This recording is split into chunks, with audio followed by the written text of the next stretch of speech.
I hope you're hungry for nothing because that's what we got today on the final day of the NFL trade deadline. If you love the Baltimore Ravens, if you were excited about the possibilities that today brought, you probably ended it disappointed. Well, such is life, unfortunately. At least they traded for Dre'Mont Jones, though. We're going to break that down a little bit further on today's show. We got a lot to talk about, some disappointing news, some Ravens players that weren't traded in other trades around the AFC. We're going to break all that down and more. Welcome in. So happy you are here. Make sure you're subscribed, okay? 108 subs. That's all we need to get to 40,500 subscribers right here on the Baltimore Ravens Rundown. We can get there today. You guys help us out. It's free to do so, so hit that big red sub button. So Dre'Mont Jones ended up being the only trade that the Baltimore Ravens made. Of course, they added Alohi Gilman a few weeks ago. They traded away Jair Alexander, but everybody expected, starting yesterday morning, heading into this week, that there would be multiple deals done. But Dre'Mont Jones, edge rusher from the Tennessee Titans, ended up being the only one. And I'm not going to lie to you, I was happy with this move. I thought it was a good move. Dre'Mont Jones, I think, is an interesting player. I think he's got a high ceiling. He's playing his best ball right now, 4.5 sacks over his last 4 games. He gives you a little bit of positional versatility, the fact that he can be on the edge, but also the fact that he can be on the interior where he spent the majority of the beginning of his career. It's a 5th-round pick conditionally, but if he gets 2 sacks and the Ravens make the playoffs, then that'll turn into a 4th-rounder. But the thing is I expected more to come from the trade deadline.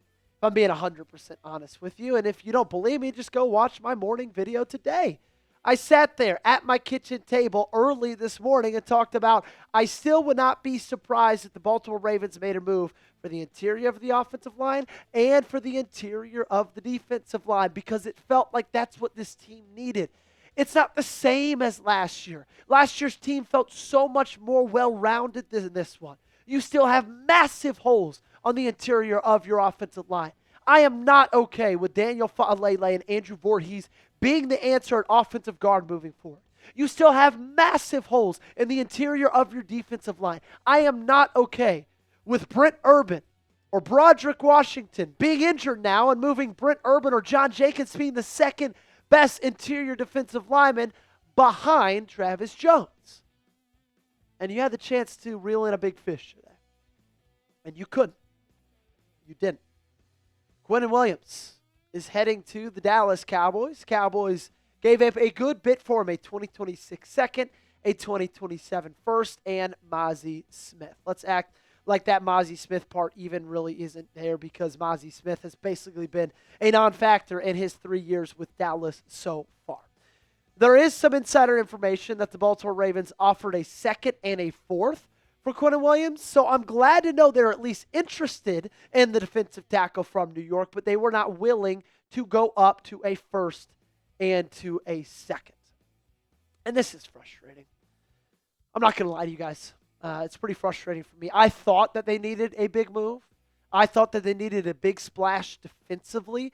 And even if you weren't going to get Quinnen Williams, at least get somebody on the interior. But to me, I know it might sound crazy, but a second rounder in 26 and a first rounder in 27 is worth it, ladies and gentlemen. And you want to know why?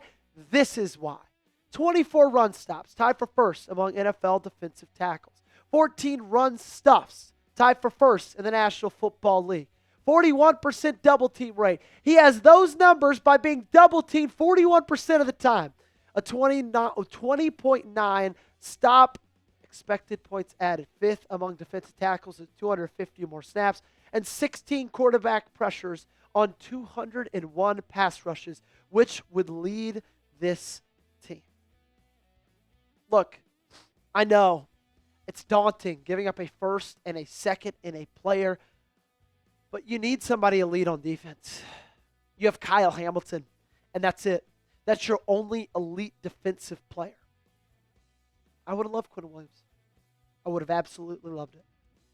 And you didn't add on the offensive line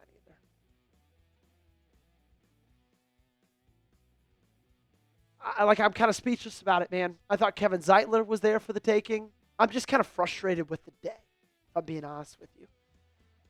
Again, it's not like it was last year. right? Last year, you traded for Tre'Davious White, and I thought they even should have made a bigger splash last year than they ended up doing. But, like, you could still look at that team. You could look at the record, and you could say, you know what? Like, this team's going to be fine going forward. You're 3-5. You can't stop the run worth a damn. Sure, you're playing a little bit better football right now, but we still don't know if that's fool's gold or not. You're 2 games back from the AFC North with 9 games to play.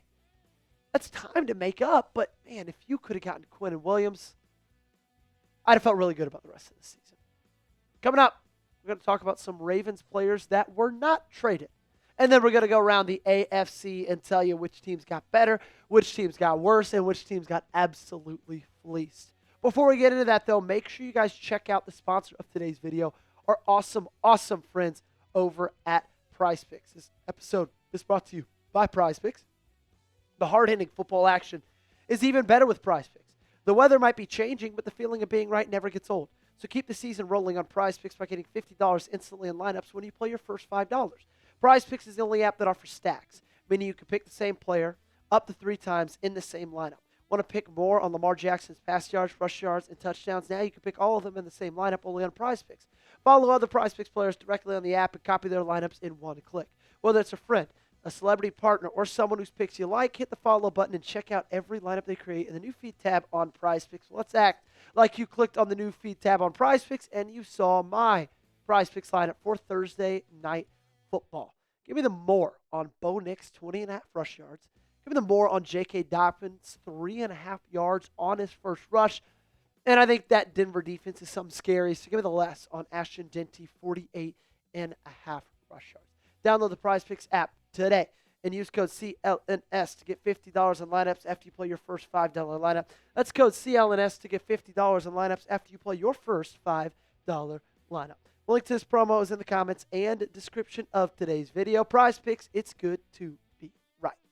All right, let's talk about who is safe in Baltimore. A couple of players that we thought there was a chance they could have been on the trade deadline, on the trade block, and they ended up, the day went, they came and gone, whatever the saying is, and they're still in the Charm City. Mark Andrews coming up first. I never really felt like they were 100% going to deal Mark Andrews unless they got something like a 3rd-round pick. Like maybe Green Bay would have gotten super desperate after a team, after Tucker Kraft gets injured. Maybe they pony up and offer Mark Andrews something pretty big, or the Baltimore Ravens something pretty big for Mark Andrews. But he ended up not going anywhere. And, I think that's going to be good for your team. Mark Andrews obviously is a massive, massive target for Lamar Jackson. It's a big safety blanket for him. But I do think the fact that his contract is expiring in Isaiah Likely's, we're about to see the last 9 games, hopefully more, of Mark Andrews' career. Keaton Mitchell is safe in Baltimore. He was mentioned on a couple ESPN trade intel articles over the last couple of weeks as a dark horse candidate to possibly be on the trade block. And I'm glad that he's not. I'll just tell you that right now. I think he could be an awesome asset to this offense if the coaching staff just used him. Just use him. It's it. It's plain and simple. Hand him the damn football, and he's going to do special things with it. And I was a little bit nervous because over the last 2 weeks, we've seen a lot more of Keaton Mitchell, but I was a little bit scared that they were just playing Keaton Mitchell to kind of fatten up the pig before the slaughter and kind of increase that trade value. Looks like that wasn't the case. Glad to see he's safe in Baltimore. And Rashad Bateman, similarly to Keaton Mitchell, was listed among on a couple of ESPN trade intel articles of being a dark horse trade candidate. And I've got mixed feelings about this thing.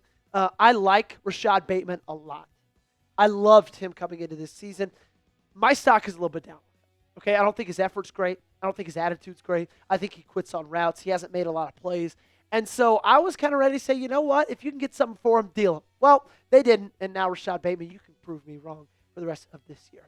Let's go around the AFC before we get on out of here. The trade that happened very early this morning, probably before any of us were awake. I know it was before I was awake. The Cincinnati Bengals got a 7th-round pick as they sent Logan Wilson to the Dallas Cowboys. They did not part ways with Trey Hendrickson. He is still on that team. But, man, they already had a bad defense. It's getting worse, losing one of their leaders and one of their starting linebackers. The Cleveland Browns got a 6th-round pick from the Chicago Bears in return. They gave him Joe Tryon-Shoyinka, edge rusher, and a 2026 7th. The Jacksonville Jaguars made a pretty big splash, adding wide receiver Jacoby Myers for a 4th-round and a 6th-round pick. The AFC powerhouse that is the Indianapolis Colts made a really big move today as well. Probably the biggest of all, Sauce Gardner for a 2026 and 2027 first-round pick, and Adonai Mitchell. They basically just said, hey, we're going to lay our nuts on the table. We believe Daniel Jones is the truth in the future. The Chargers, with a late move, got Trevor Penning and gave the Saints back a 6th-round pick. And then late, the Jets received Jasir Taylor, and they gave the Chargers a 2028 conditional 7th-round pick. It was an interesting day. Lots that happened. Lots that moved around. Some teams got better. Some teams got worse. The Jets fleeced absolutely everybody. And we'll see how the rest of the season shakes out. That's going to do it for today's show. Make sure you guys got me followed on social media. Instagram, Twitter, both same handle. And make sure you subscribe. Right here, Baltimore Ravens Rundown.